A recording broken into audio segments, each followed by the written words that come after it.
Assalamualaikum warahmatullahi wabarakatuh. Perkenalkan, nama saya Siti Farihat dengan nomor induk mahasiswa 191210166 dari kelas PAI 5E. Di sini saya akan menjelaskan terkait materi evaluasi kurikulum. Baik, di sini saya akan menjelaskan terkait pengertian evaluasi menurut J.J. Umar tahun 2000 menjelaskan bahwa evaluasi berasal dari kata kerja to evaluate yang artinya salah satu melihat atau menimbang apakah suatu program yang telah selesai dikerjakan memang menghasilkan apa yang telah ditetapkan sebagai tujuan dari program tersebut. Nah, dengan demikian, yang dimaksud dengan evaluasi adalah kegiatan yang sistematis untuk menilai rancangan, mengimplementasikan efektivitas dan dampak suatu program. Sementara itu, yang dimaksud dengan kurikulum ini ialah seperangkat rencana dan pengetahuan mengenai tujuan, isi, dan bahan pelajaran, serta cara yang digunakan sebagai pedoman penyelenggaraan kegiatan pembelajaran untuk mencapai pendidikan tertentu. Itu menurut Undang-Undang Nomor 20 Tahun 2003 tentang Sistem Pendidikan Nasional. Nah, evaluasi kurikulum dapat disimpulkan secara keseluruhan yakni perluan ataupun masing-masing komponen kurikulum seperti tujuan, isi, atau metode pembelajaran yang ada dalam kurikulum tersebut. Dengan kata lain ialah dalam rangka perbaikan kurikulum seseorang dapat menggunakan hasil penelitiannya terhadap pelaksana ataupun proses pembelajaran tersebut. Selanjutnya, materi terkait tujuan, fungsi, dan manfaat evaluasi kurikulum. Yang pertama ini ialah pembahasan terkait tujuan evaluasi kurikulum. Nah, tujuannya itu apa sih? Tujuannya yaitu mengungkapkan proses pelaksanaan kurikulum secara keseluruhan ditinjau dari berbagai aspek. Adapun indikator kinerja yang dievaluasi adalah efektivitas, efisiensi, relevan, dan kelayakan program. Hal ini dimaksud untuk memberikan acuan dan gambaran program ke depannya. Nah, sementara itu, menurut Ibrahim, diadakannya evaluasi kurikulum itu dimaksud untuk keperluan berbagai hal. Yang pertama, perbaikan proses peranan evaluasi yaitu lebih bersifat kondusif, informasi hasil evaluasi dijadikan masukan perbaikan yang diperlukan di dalam program kurikulum yang sedang dikembangkan. Nah, evaluasi kurikulum dipandang sebagai proses dan hasil yang relevan untuk dijadikan acuan pengembangan kurikulum yang akan dilaksanakannya.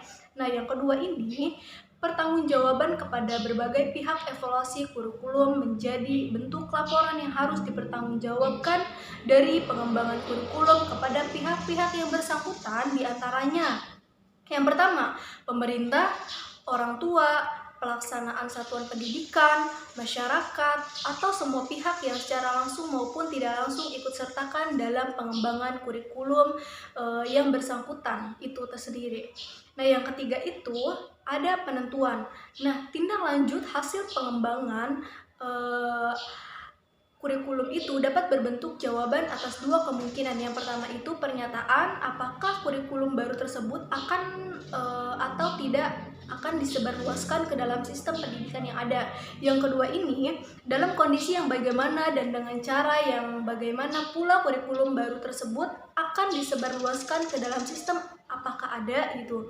Selanjutnya yaitu pembahasan terkait fungsi evaluasi kurikulum. Nah, di dalam dunia pendidikan formal, evaluasi begitu penting keberadaannya. Dengan adanya evaluasi, guru menjadi tahu nilai arti kinerja selama pelaksanaan proses belajar mengajar berlangsung. Nah, sebagai pengembangan kurikulum, evaluasi dapat memberikan informasi untuk merancang perbaikan kurikulum yang akan ditetapkan dan dimasukkan ke dalam sistem.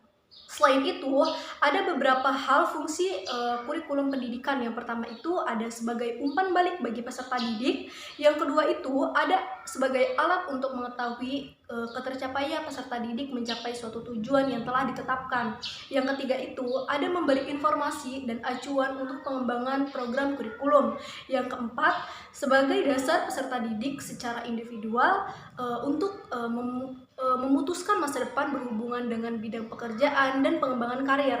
Nah, yang kelima itu ada untuk mengembangkan kurikulum dalam khusus yang diinginkan yang dicapai. Yang keenam, sebagai umpan balik bagi pihak yang berkepentingan dalam pendidikan di sekolah seperti orang tua, tenaga pendidik, pengembang kurikulum untuk perguruan tinggi, pemakai lulusan, dan orang yang mengambil kebijakan pendidik termasuk juga untuk masyarakat.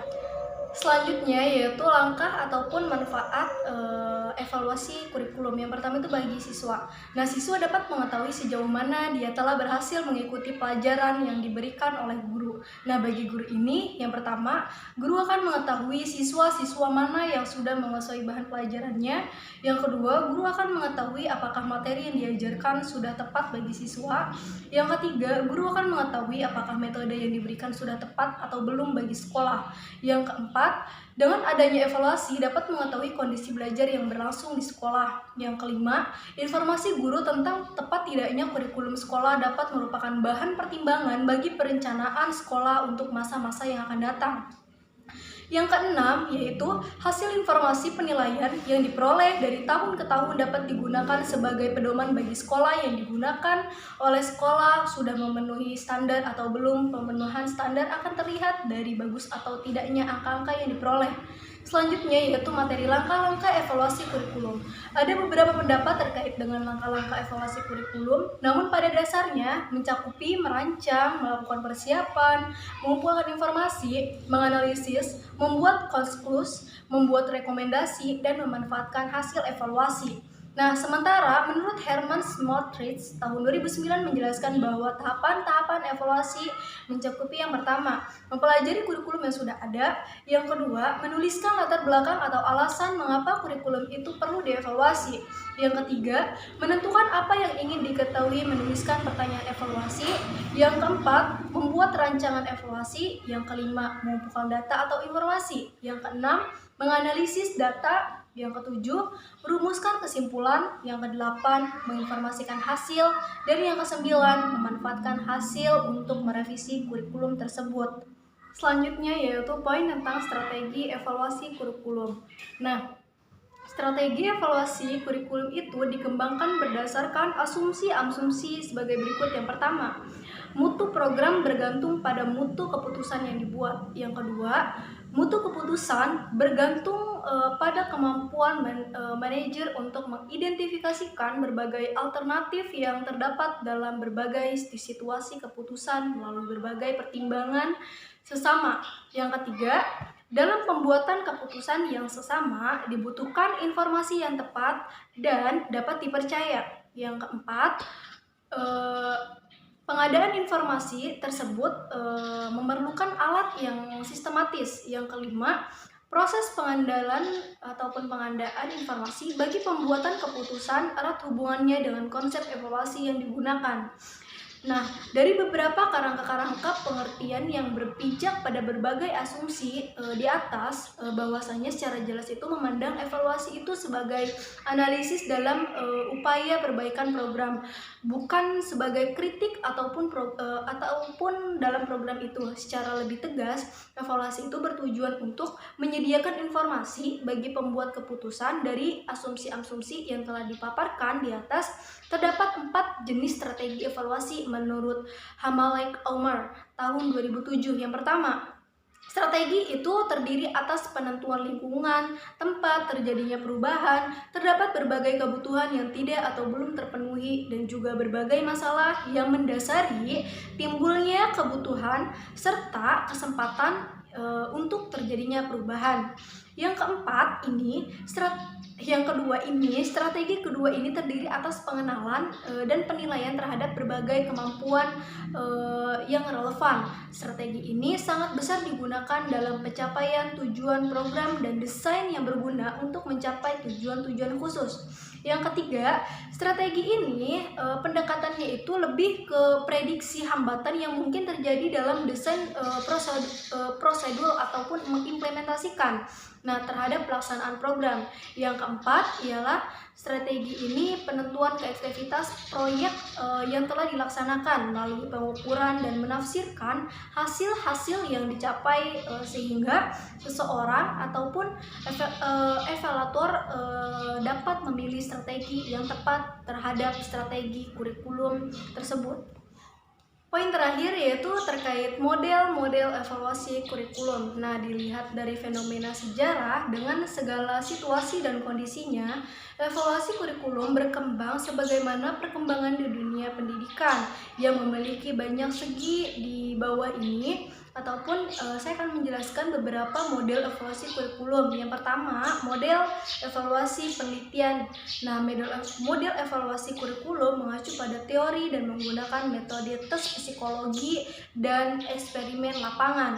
Tes psikologi atau tes psikomotorik pada dasarnya memiliki dua bentuk tes, yakni intelijensi dan tes hasil belajar. Dan yang kedua, eksperimen lapangan. Metode ini sudah sejak tahun 1930 yang bisa digunakan dalam penelitian botani pertanian. Nah, meskipun demikian, penelitian model ini digunakan dalam pendidikan. Yang kedua itu ada model evaluasi objektif. Nah, dalam penelitian objektif ada beberapa hal yang harus diperhatikan. Di antaranya yang pertama, adanya kesepakatan tentang tujuan kurikulum. Yang kedua, merumuskan tujuan tersebut dalam perbuatan peserta didik. Yang ketiga, penyusunan materi kurikulum yang sesuai dengan tujuan tersebut. Yang keempat, mengukur kesesuaian antara perilaku siswa dengan hasil yang diinginkan. Nah, model ketiga itu ada model evaluasi campuran multivariasi. Setiap evaluasi kurikulum diukur dengan kriteria masing-masing kurikulum itu. Model itu menyatakan unsur-unsur itu dari kedua pendekatan tersebut memungkinkan perbandingan atau lebih dari kurikulum. Mungkin itu saja penjelasan dari saya terkait tentang pengertian evaluasi kurikulum, tujuan, fungsi, dan manfaat, serta langkah-langkah dan strategi model evaluasi kurikulum. Mungkin itu saja yang bisa saya sampaikan. Sebelum saya tutup, saya akan memberikan beberapa referensi yang saya dapat dari beberapa materi yang telah disampaikan, yaitu ada di sini. Mungkin itu saja penjelasan dari saya. Saya Siti Fathihat, undur diri dari video ini. Terima kasih. Wassalamualaikum warahmatullahi wabarakatuh.